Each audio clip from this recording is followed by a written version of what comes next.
Coucou mes ladies et mes gents, bon retour sur ma chaîne, bon retour sur une nouvelle vidéo. J'espère que cette vidéo vous trouvera tous dans un bon état de santé. Moi ça va par la grâce de Dieu. Ça fait un petit bout que je n'ai pas été sur la chaîne, mais je vois qu'il continue d'y avoir de l'activité. Je souhaite la bienvenue à tous ceux qui se sont abonnés tout récemment. J'espère vraiment que vous trouvez sur cette chaîne un contenu intéressant qui vous aide vraiment à différents niveaux de votre vie. Moi je suis la Queen Esther B pour ceux qui passent ici pour la première fois, et ici sur cette chaîne je vous parle de ma foi à travers mes expériences de vie. Je partage l'évangile et je vous montre un tout petit peu de mon style de vie chrétien. Et bien sûr, j'allais oublier, je propose aussi des vidéos informatives sur le domaine du nursing pour toutes les personnes qui sont intéressées à vraiment entamer une carrière ou des études dans le domaine du nursing ici aux États-Unis. Donc, si vous êtes intéressé aussi à ces sujets-là, n'hésitez surtout pas à cliquer sur la cloche de notification, à vous abonner pour ne manquer aucune de mes vidéos à l'avenir. Aujourd'hui, comme je le disais, nous allons aborder un thème relatif à la foi et nous allons parler de l'attente, n'est-ce pas, lorsque la promesse tarde. Je ne sais pas pour vous, mais je crois que dans la vie de tout chrétien, il y a un moment où le Seigneur nous fait une promesse. La promesse, elle peut être une promesse générale qui est vraiment contenue dans la Bible et qui concerne tous les enfants de Dieu. Mais la promesse aussi peut être spécifique. Ça veut dire que c'est une promesse que Dieu vous a fait à vous-même concernant votre vie. Et vraiment, il y a des moments où on peut se retrouver à attendre la réalisation d'une promesse que Dieu nous a faite sans vraiment voir la manifestation. Et donc aujourd'hui, c'est de cela que j'aimerais que nous parlions, de savoir un peu comment est-ce que l'on peut naviguer dans cette période d'attente-là pour que l'attente ne devienne pas comme un fardeau pour nous. Parce que très souvent, on va nous dire juste, il faut attendre, il faut avoir la foi, il faut patienter, le Seigneur est fidèle, s'il a dit une chose, elle va s'accomplir. Mais dans la vie du quotidien, comment est-ce que l'on peut se comporter dans cette période d'attente-là pour ne pas vraiment sombrer dans certaines dérives? Donc, si vous êtes intéressé à en savoir sur le sujet, ne perdons pas plus de temps et allons-y!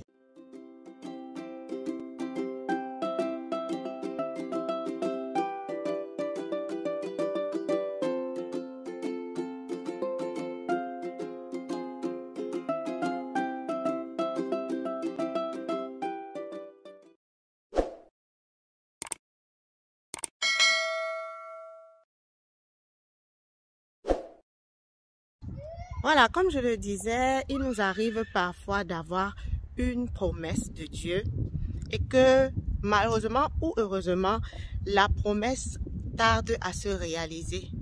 Et aujourd'hui, j'aimerais vraiment qu'on puisse parler de façon ouverte, de savoir les choses que l'on peut ressentir dans cette période d'attente-là, les pièges dans lesquels on peut tomber même dans l'attente et vraiment la chose qu'il faut que nous fassions pour pouvoir attendre la promesse sans vraiment que cela ne devienne un fardeau ou bien qu'on se retrouve vraiment à tomber dans les pièges qu'on va discuter dans la vidéo. Donc la première des choses que on va se dire, c'est que ce n'est pas facile, n'est-ce pas?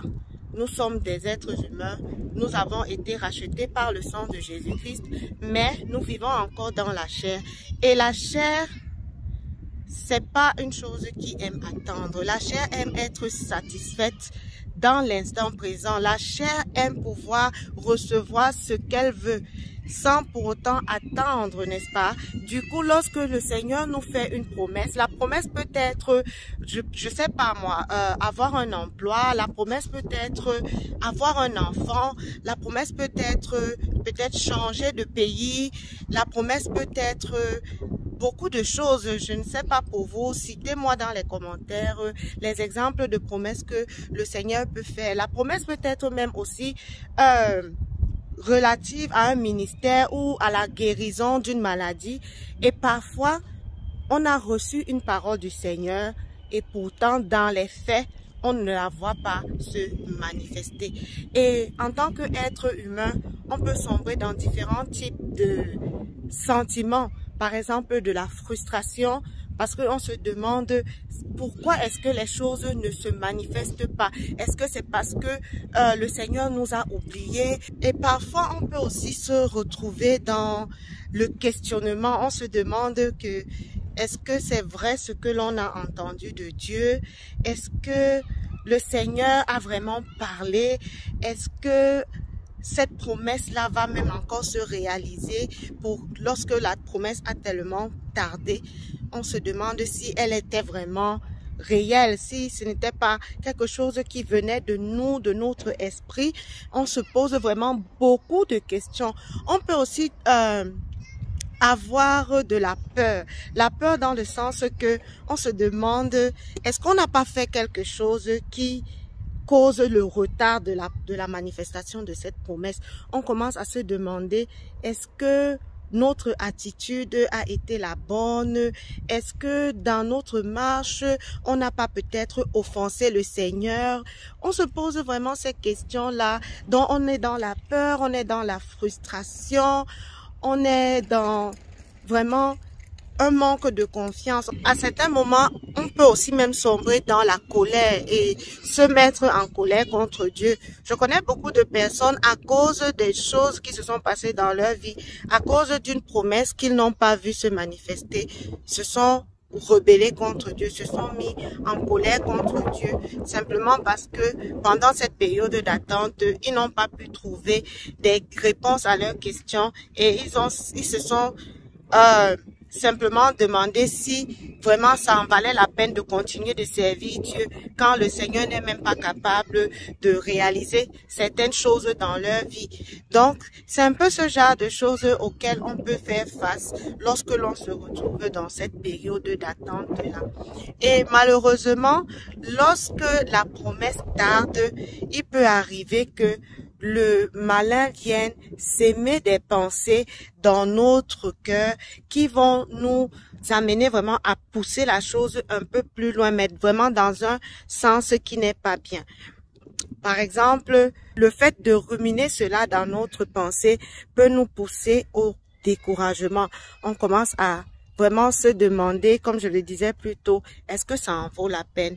Est-ce que vraiment servir Dieu, c'est quelque chose qui vient avec une récompense ou est-ce que ce n'est pas quelque chose qui vient avec de la douleur? On commence à se comparer même aux personnes qui ne sont pas dans la vie chrétienne et on commence à avoir l'impression que eux, ils vivent mieux malgré qu'ils soient dans une vie qui n'est pas consacrée, qui n'est pas sanctifiée. Ils jouissent de leur vie, contrairement à nous qui sommes peut-être en train de nous préserver de certaines souillures du monde et pourtant les autres qui vraiment vivent leur vie sans la crainte de Dieu, on a l'impression que eux, les choses vont mieux pour eux. Donc du coup, on commence à se décourager. Donc on peut sombrer dans le découragement simplement parce qu'on ne voit pas la promesse se manifester. On peut aussi commencer à murmurer comme le peuple d'Israël, commencer à regretter notre vie d'avant. On commence à se demander, est-ce que ce n'était pas mieux d'être vraiment dans le monde? Parce que quand j'étais dans le monde, j'avais l'impression, pour moi je dis c'est une impression, d'avoir tout ce que je voulais en fait. Donc on commence à se poser ce genre de questions-là. On commence à vraiment envier les choses passées, commencer à envier la vie des personnes qui ne craignent pas le Seigneur. Et parfois, on peut même regresser dans sa foi, simplement parce que la promesse que le Seigneur nous a fait tarde. On commence à douter de Dieu. On commence à douter fortement vraiment de la fidélité de Dieu, de la véracité de Dieu et même de l'existence de Dieu. Beaucoup de personnes ont quitté la foi à cause de ce genre de choses parce que ils n'ont pas vraiment vu le Seigneur se manifester dans leur vie. Par exemple, si on prend le cas du passage qui dit que nous sommes la tête et non la queue et que toi, en tant que chrétien, malgré tous les efforts que tu fais, tu vis toujours dans la précarité, tu vis toujours dans certaines conditions difficiles, ou alors quand il te faut obtenir quelque chose, il faut vraiment faire beaucoup d'efforts. Vraiment, pour toi, tu vas commencer à te poser ces questions-là, de te demander vraiment, est-ce qu'il en vaut la peine? Est-ce que ça en vaut la peine de servir Dieu? Est-ce que Dieu est vraiment le Dieu qu'il dit, qui est le rémunérateur de ceux qui le cherchent? Tu commences à te poser cette question-là. Tu vraiment sombres dans le découragement, tu sombres dans le doute, tu commences à regresser dans ta foi, tu arrêtes de prier, tes moments de communion avec le Seigneur commencent à diminuer, simplement parce que tu attends une promesse de Dieu, mais que tu ne vois pas venir, tu ne vois pas arriver. Et c'est vraiment difficile, je peux vous l'assurer, c'est vraiment difficile. Parfois, tu commences même à te poser des questions sur ta foi. Tu te demandes, est-ce que j'ai même assez de foi? Est-ce que ce n'est pas ma foi le problème? Est-ce que je prie comme il faut? Est-ce que je fais ce qu'il faut? Mais ce que la Bible nous dit, lorsque la promesse tarde, on retrouve cela dans le livre d'Habakkuk qui dit que même si la promesse tarde, attends-la. C'est une promesse dont le temps est fixé. Le Seigneur est le maître du temps et des circonstances. Lui, il connaît, lorsqu'il te fait une promesse, il connaît le temps, le moment idéal. Parce que la Bible dit que la bénédiction du Seigneur enrichit et elle ne se fait suivre d'aucun chagrin. Et très souvent, lorsque l'on reçoit une bénédiction du Seigneur, lorsque ce n'était pas le moment propice, la bénédiction peut se transformer en malédiction. La bénédiction peut devenir un fardeau alors que le Seigneur voulait nous bénir. Prenons un peu le cas par exemple du fils prodigue, n'est-ce pas? Cet enfant avait droit à son héritage, mais il a réclamé l'héritage avant le temps. Il n'avait pas encore la maturité qu'il fallait pour gérer cet héritage-là. Et nous savons tous ce qui s'est passé ensuite, n'est-ce pas? L'héritage a été dilapidé et il s'est retrouvé à errer, mais avec humilité, il est rentré chez son père. C'est un peu ce qui peut arriver lorsque la promesse de Dieu se manifeste lorsque ce n'est pas le moment. Donc, nous devons pouvoir avoir la capacité d'attendre et de patienter, de ne pas sombrer dans tous ces pièges-là que l'ennemi peut mettre sur notre chemin, parce que son objectif final, ce sera de nous éloigner de Dieu. Et donc, il se servira de cette situation où nous sommes dans l'attente pour nous amener à nous questionner, pour nous amener à nous décourager, pour nous amener à nous mettre même à juger Dieu, à vraiment à nous décourager, à nous éloigner de Dieu. Parce que c'est ça son objectif en réalité. Donc, en tant que chrétien, bien que ce ne soit pas facile, nous devons pouvoir comprendre que lorsque le Seigneur a fait une promesse, elle va se réaliser. Parce que sa parole dit que lorsque une parole est sortie de sa bouche, elle ne revient pas à lui sans avoir eu l'effet pour lequel elle était sortie. Pendant l'attente, nous ne devons pas juste attendre comme ça, parce que lorsque tu es dans une attente passive, ce sera donc très facile pour le malin de te manipuler. Notre attente doit être active. Ça veut dire que si tu es par exemple dans l'attente d'un enfant, tu ne dois pas juste te focaliser sur la promesse, mais tu dois continuer à évoluer dans la vie, dans les autres domaines de ta vie. Si tu es une femme qui attend un enfant, tu es mariée, ça veut dire que tu vas continuer de prendre soin de ton couple, continuer de prendre soin des autres responsabilités que tu as. Si tu es en train d'attendre peut-être la promesse d'un travail ou d'un meilleur travail, commence à agir avec ce que tu as là maintenant. Si tu es en train d'attendre par exemple un meilleur travail ou une promotion, commence à être fidèle dans ce que tu es déjà en train de faire. Parce que la Bible nous dit aussi que c'est ceux qui sont fidèles dans les petites choses qui se verront accorder de grandes, n'est-ce pas? Parfois, le Seigneur, dans ce moment d'attente-là, veut nous amener à grandir, veut nous amener à nous améliorer. Il veut nous amener à comprendre un certain nombre de choses. Mais lorsque notre attente est passive, ce sera vraiment difficile pour nous de pouvoir faire ces choses que le Seigneur attend de nous là. Le Seigneur veut t'amener à une nouvelle dimension.